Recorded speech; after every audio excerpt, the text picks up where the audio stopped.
Hi guys, welcome to Joy Stories. So guys, ഞങ്ങൾ ഇന്നൊരു പടം കാണാൻ പോയി guys. As you 9:45 നിങ്ങൾ എന്താണ് ഇതിനകത്ത് കണ്ട പോലെ തംബ്നെയിലിൽ കണ്ട പോലെ ഇറ്റ്സ് ദേവര 1 ജൂനിയർ NTRന്റെ ദേവര പാർട്ട് 1 ആണ് നമ്മൾ കാണാൻ പോയത്. ദേവരക്കകത്ത് മെയിൻ റോൾസ് ചെയ്യുന്നത് സൈഫ് അലി ഖാൻ ഉണ്ട്, പിന്നെ ജൂനിയർ NTR ആണ് മെയിൻ, പിന്നെ സുദേവ് നായർ ഉണ്ട്, ഷൈൻ ടോം ചാക്കോ, നരേൻ ഉണ്ട്, ജാൻവി കപൂർ, പിന്നെ പ്രകാശ് രാജ്. നമ്മള് ഇതിനകത്ത് മിക്കവരും നമ്മള് ട്രെയിലറിനകത്ത് കാണാത്ത കുറെ മലയാളി അല്ലെ നടന്മാർ ഇതിനകത്തുണ്ട്. പിന്നെ കുറത്തുള്ള ശിവ എന്ന് പറഞ്ഞ ഒരു പുള്ളിക്കാരനാണ് ഈ പടം ഡയറക്റ്റ് ചെയ്തേക്കുന്നത്. പുള്ളിക്കാരൻ വേറെ ചെയ്ത ആളാണ്. ആൻഡ് ജനതാ ഗരാജ് ഒക്കെ അത്യാവശ്യം നല്ല പടമായിരുന്നു.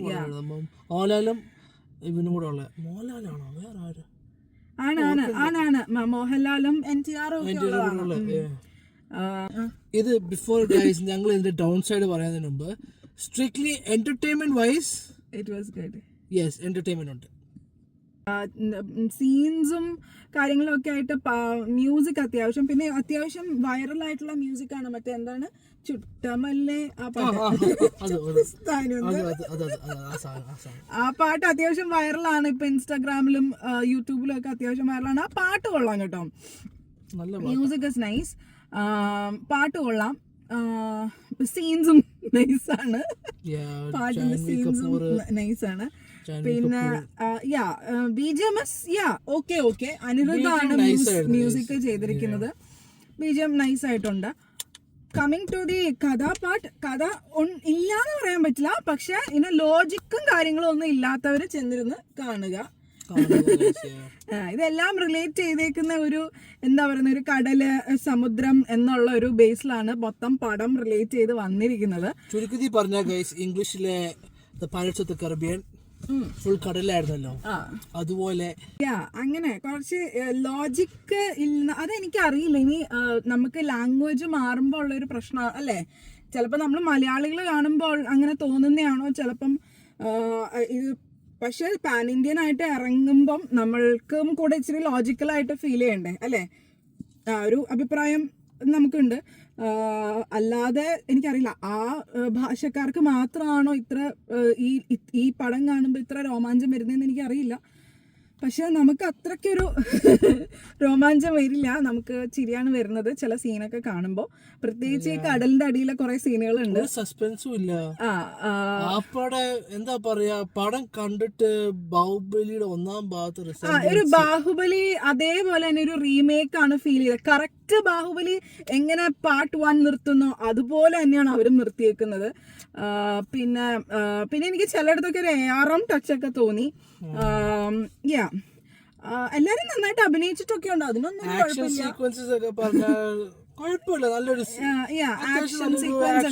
ഒത്തിരി നല്ല സീൻസ് ഉണ്ട്. എന്താ പറയാ, ഒരു പണ്ടത്തെ കാലത്ത് പോലത്തെ ഒരു പടം അവിടെ എടുത്തെങ്കിലും ഒരു മോഡേൺ ടച്ച് ഒരു വിഷ്വൽസിൽ, ആക്ഷൻ വിഷ്വൽസ് എല്ലാം ഇട്ടിട്ടുണ്ട്.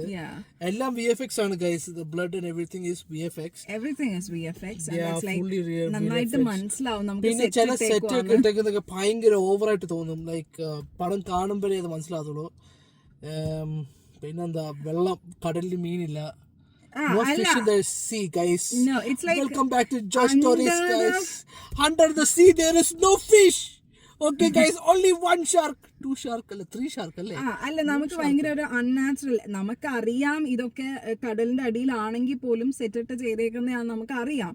ബട്ട് ഇച്ചിരിയൊക്കെ നാച്ചുറാലിറ്റി കൊണ്ടുവന്നുകൂടായിരുന്നോ എന്ന് നമുക്ക് തോന്നിപ്പോവും. അത്രയ്ക്ക് ഭയങ്കര ഒരു clear water, under the sea എന്താ ഫൈറ്റ് ഒക്കെ ഉണ്ട് ഇതിനകത്ത്, അതുപോലും ഭയങ്കര ക്ലിയർ വാട്ടർ ആയിട്ട്. ആദ്യത്തെ സീൻ കണ്ടപ്പോൾ ഞാൻ വെച്ച് 1-2 മീനിങ്ങിൽ കാണുന്നു. മറ്റേ ആ ഒരു കുറെ സ്കെൽട്ടൺ കാണിക്കുന്ന ഒരു ഇതുണ്ടല്ലോ.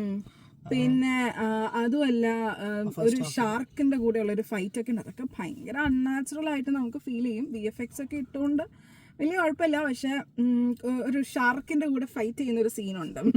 അത് പക്ഷെ ട്രെയിലറിലും ഉണ്ട് അല്ലേ? ട്രെയിലറിലൊപ്പം ഫൈറ്റ് ചെയ്യല്ല, ഷാർക്കിന്റെ കൂടെ ഫൈറ്റ് ചെയ്യാം. പിന്നെ ഷാർക്കിനെ കൂട്ടുപിടിച്ചിട്ട് ഷാർക്ക് മാക്സിമം എതിർക്കാൻ നോക്കുന്നുണ്ട്. ബട്ട് പിന്നെ എല്ലാരും നന്നായിട്ട് അഭിനയിച്ചിട്ടുണ്ട്, അതിനൊന്നും പറയാനില്ല. എനിക്ക് സെയ്ഫ് അലി ഖാനൊക്കെ നന്നായിട്ട് ചെയ്തിട്ടുണ്ട്. എനിക്ക് സെയ്ഫ് അലി ഖാനെ കൊണ്ട് ചെയ്യാൻ പറ്റുന്ന പുള്ളി ചെയ്തിട്ടുണ്ട്.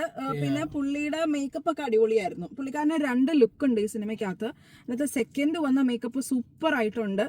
ആരാണെങ്കിലും മേക്കപ്പ് ചെയ്തേക്കുന്ന നല്ല അതിഗംഭീരമായിട്ട് അത് നല്ല വൃത്തിക്ക് ആ പണി ചെയ്തിട്ടുണ്ട്. പുള്ളിക്ക് പറ്റുന്ന രീതിക്ക് പുള്ളി ചെയ്തിട്ടുണ്ട് സെയ്ഫ് അലി ഖാൻ. പിന്നെ ആരാണ്, ആൻഡ് ഷൈൻ ടോം ചാക്കോ ഉണ്ട്. ഞങ്ങൾ കണ്ടത് തെലുങ്ക് വേർഷനാണ് നമ്മൾ കണ്ടത്.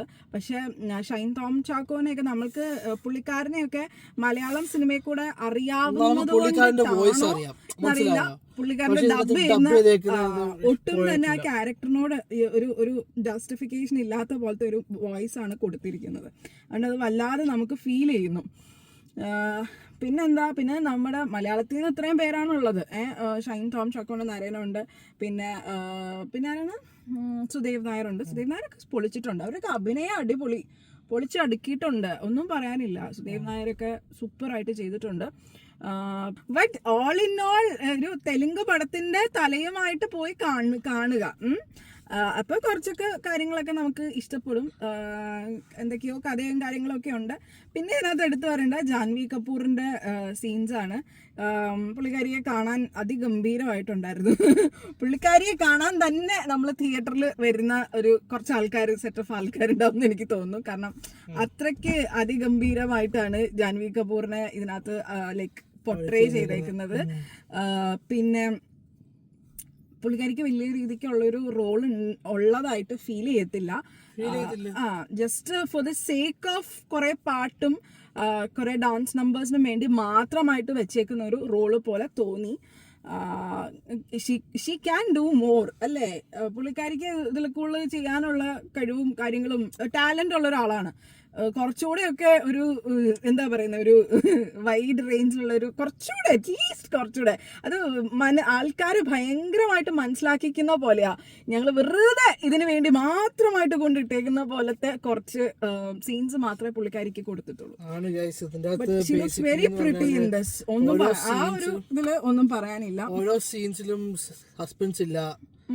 അപ്പോഴുള്ള ഒരു ഒരു ക്ലൈമാക്സിനോട് അടുക്കുമ്പോ ഒരു ഭയങ്കരമായിട്ടൊരു ട്വിസ്റ്റ് ഉണ്ട്. അത് മാത്രമേ ഉള്ളൂ ഇതിനകത്ത് മൊത്തത്തിൽ. അല്ലാതെ ഇങ്ങനത്തെ തെലുങ്ക് പടങ്ങളിലെ ഫാൻസ് ആയിട്ടുള്ള ആൾക്കാർക്ക് പോയി കാണാം അല്ലേ? അതിന്റെ പെർട്ടിക്കുലർ ആയിട്ട് ഇഷ്ടമുള്ള ആൾക്കാരുണ്ടാവുമല്ലോ. ജൂനിയർ NTR ഫാൻസ് ഉണ്ടാവും. അവർക്ക് ഇഷ്ടപ്പെടും എന്ന് എനിക്ക് തോന്നുന്നു. It's we can go watch. നമ്മള് ട്രെയിലർ റിവ്യൂ ചെയ്തിട്ടുണ്ടായിരുന്നു. അതിനകത്ത് നമ്മൾ പറഞ്ഞ അതേ സംഭവം ഒരു പൈററ്റ്സ് ഓഫ് കരീബിയൻ മോഡാണ് മൊത്തത്തിൽ. സോ പക്ഷെ എക്സാക്ട്ലി നമ്മൾ ട്രെയിലറിൽ നിന്ന് കാണുന്ന ഒരു വൈബല്ല സിനിമ കാണുമ്പോൾ. It's entirely different. എനിക്ക് തോന്നുന്നു അവർ തന്നെ ഇത് തരുന്നുണ്ട്, ഒരു ഒരു ഐഡിയ തരുന്നുണ്ട്. ഇറ്റ്സ് ലൈക്ക് ഒരു ഇല്ലോജിക്കൽ ആയിട്ടുള്ള ഒരു സംഭവമാണ് എന്ന് നമുക്ക് ട്രെയിലറിൽ തന്നെ ഒരു ഐഡിയ തരുന്നുണ്ട്. So that's that guys. എല്ലാരും ലോജിക് ഇല്ലാതെ ജസ്റ്റ് എന്റർടൈൻമെന്റ് ഒരു മൂവി കാണാൻ പോകുന്ന രീതിയിൽ പോയി കാണുക ഗൈസ്. അതെ നിങ്ങൾ ബ്രെയിൻ വീട്ടിൽ വെച്ചിട്ട് പോയി സിനിമ കാണുക. നമ്മള് മലയാളത്തിൽ എന്താണ് മറ്റേ ഒരു തേങ്ങ വീണ ആള് ചാവും. പക്ഷെ ഇവിടെ ചക്ക വീണാലും ആള് ചാവില്ല. പക്ഷെ അവസാനം ഒരു വെള്ളക്ക വീഴുമ്പോ ആള് ചാവും. അങ്ങനെയാണ്. RRR അങ്ങനെയായിരുന്നു. But it's different. നമ്മൾ ഓരോ കൾച്ചറിൽ വരുമ്പോഴത്തേക്കും അവരുടെ ലോജിക്ക് ഡിഫറെന്റ് ആണ് അല്ലേ? So we don't know like അവർക്ക് വർക്ക്ഔട്ട് ആവുന്ന സാധനങ്ങൾ അതാണ്. So we can blame them and like എന്താണ് ഇങ്ങനെയാണെന്ന് പറഞ്ഞിട്ട് നമുക്ക് അതിന് അവരുടേതായ ജസ്റ്റിഫിക്കേഷൻസ് ഉണ്ടാവും. സോ അറ്റ്ലീസ്റ്റ് ഒരു ഇന്റർനാഷണൽ മൂവി റിലീസ് എന്നൊക്കെ പറയുമ്പോഴത്തേക്ക്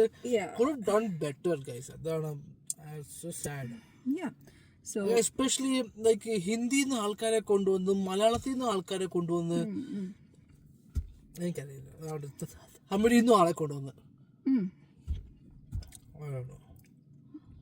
Well guys, don't think too much, just go watch the movie and enjoy for entertainment.